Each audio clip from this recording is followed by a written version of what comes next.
আসসালামু আলাইকুম রহমতুল্লাহ। আশা করি সকলে ভালো আছেন।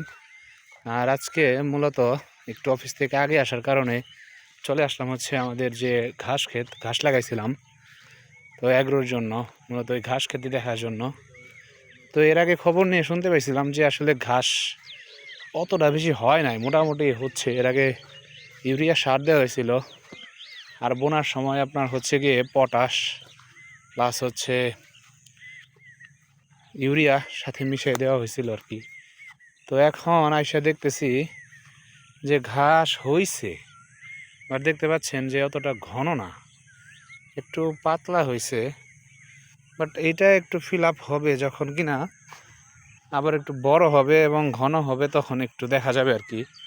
বাট যা দেখতে পাচ্ছি যে এখানে ঘাস দেওয়া হয়েছিল ভুট্টা আর হচ্ছে জাম্বো। তো জাম্বো ঘাসের পরিমাণই মূলত উঠছে বেশি একটু, বাট ভুট্টার আসলে কোনো নাই, ওরকম গ্রোথ নাই, বা ভুট্টা হয় নাই। মেবি পুরাতন দানা দিছিল, যার কারণে এই অবস্থা হয়েছে। ভুট্টা খুব বেশি যে হয়েছে তা না, মোটামুটি হয়েছে আর কি। তো যখন বড় হয়ে যাবে আর একটু সার তো দেওয়া হয়েছে, আরেকবার সার দিলে 2-1 সপ্তাহ পরে তখন হয়তো এটা একদম গ্রোথটা ভালো হবে, গ্রোথ চলে আসবে ইনশাল্লাহ। এই হচ্ছে কি অবস্থা এখানে।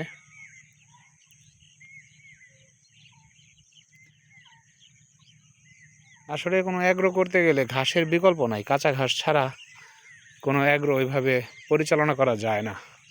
তো ছোট ছোট বেশ কয়েকটা জমিতে ঘাস লাগাইছিলাম, প্লাস বাড়ির পুকুরের পাড়ে দিয়ে ওদিক দিয়েও লাগানো হয়েছে অল্প টল্প, ওগুলো হচ্ছে আর কি।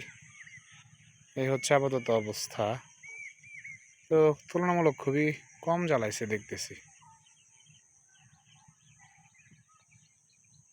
তো ভালো থাকবেন সবাই যারা ভিডিওটা দেখলেন। আসসালামু আলাইকুম রহমতুল্লাহ।